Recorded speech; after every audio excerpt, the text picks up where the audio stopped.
What is a simple pleasure that the opposite sex rarely/never gets to experience? Pissing standing up in a bush.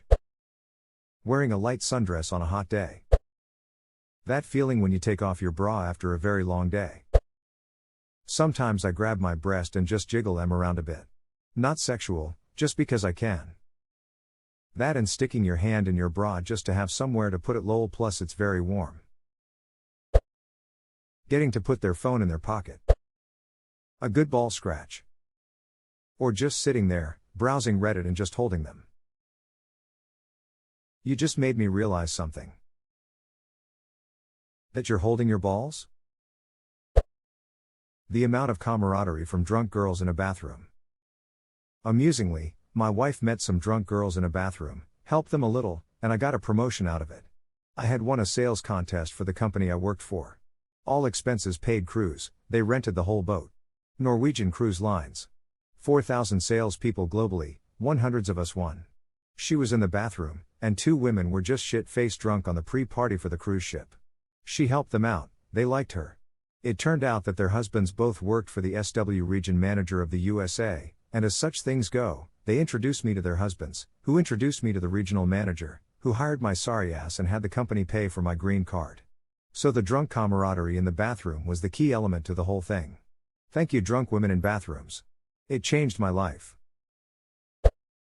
Morning wood so stiff you feel like you could use it to rip open the hatch on a submarine.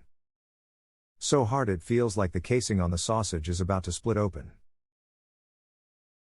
So stiff that if you tripped in your backyard you'd have to go to the county offices and declare you dug a well in your backyard and pay any subsequent fines. Fall asleep in a bed. Wake up in a tent. Skin so tightly stretched you can see your own reflection on it. Pockets. Pockets everywhere. I'm still pissed cargo shorts are frowned upon. They are purse pants and it's a necessity with small kids. Wiggling your nuts so they unstick from your thigh. Yes. Where you stand with our legs spread a little bit and swing your hips back and forth. Or the extra long step when you're on the move. Oh, the extra long step is where it's at. When you don't have to smother your vagina with pads after a full week of being uncomfortable. She can breathe again. What a relief. Cupping your boobs whenever running downstairs. She breasted boobily down the stairs. When you're in a bar and they put the leftover ice cubes in the urinal, and you make a game of how many of them you can melt before you run out of pee. But hit one at the wrong angle and you can get some serious splashback. Little divots that form in the ice, those bastards. A tampon that doesn't resist upon pulling out. Edit. Thanks for the award. This comment was actually more of an antidote to the absolute horror that is tugging on a dry tampon. Alternately, the god-awful feeling of pulling out a dry one shudders. Especially when you feel like it's pulling your entire reproductive system out with it. That shit is the worst. When I pull one out dry it never feels like it's pulling anything out with it, just nails on a duck and chalkboard internally. That said, I've definitely felt like my whole uterus was falling out when I take out an overnight soaked second day tampon and a big gloop comes out afterward. You everyone. Yup, and having to wipe like 8 times. I'd give this is accurate for many, but feeling small in someone else's arms. My husband is bigger than me and I've now become dependent on his body for sleep. Curling into his warm enveloping embrace is a pleasure I want everyone to know at least once. Hugs and cuddles. The safety and comfort are immeasurable. Always a big soup spoon, never a little desert spoon. Getting asked out on dates and getting flowers. Not never, but men rarely experience these things. So in high school this girl who I had a crush on but was afraid to ask out came up to me shaking. Her voice was quivering and she asked if I wanted to go out. She was afraid I would reject her. I never felt so attractive, so wanted and so earth-shakingly flattered as I did then. It gave me a big enough ego boost to shoot her down and try for the really hot cheerleader. JK, I said yes. I'm wondering. Do guys get pee shivers? You've had to pee really bad and you finally get to and just shivers. Maybe I'm the only weirdo that kind of enjoys that feeling, haha. Yeah, we do. I've had some that my knees nearly buckled out from under me while standing and having killer pee shivers. The 3-point hand on the wall technique is vital sometimes. You just reminded me like 6 to 7 years ago I ate shit while taking a piss somewhat drunk, my knee buckled and my hand slipped on the wall while trying to regain balance, ended up head first into the wall and pissing on myself. Not my proudest moment. Edit. Okay guys. I know I worded this poorly. Okay, you don't need to ask why I ate shit, first of all because that's kink shaming and we live in woke society, and second because I meant figuratively because it was more violent than just falling over. You can stop making the joke for the 100th time.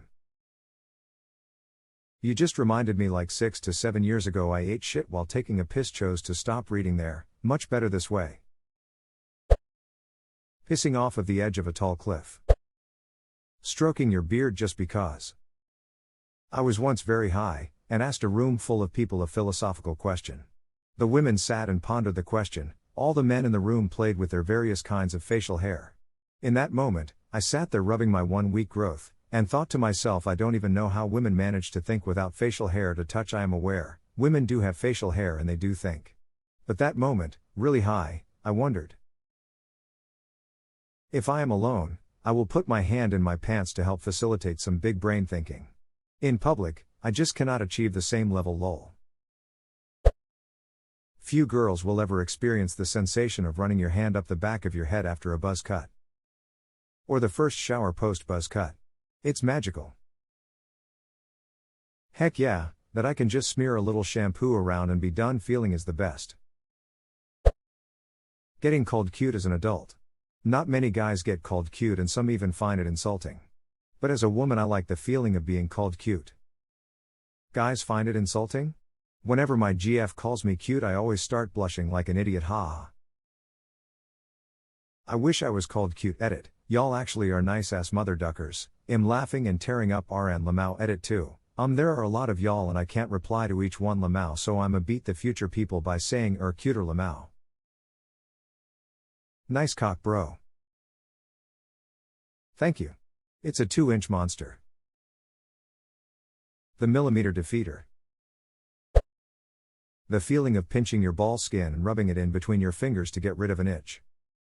I, and a lot of other women, do this with my, and their own, labia. I'm guessing they do it with their own labia as well?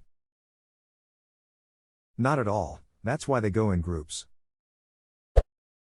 Holding, bouncing, jiggling the titties when you're bored.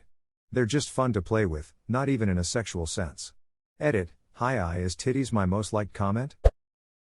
Okay, oddly specific, but when you take a shower, and you hold yours boobs together and water fills in the middle, and then you just release the titties and it splashes everywhere and makes a funny noise.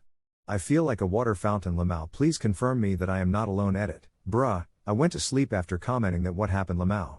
Thanks you all for rallying together under my silly stoner comment.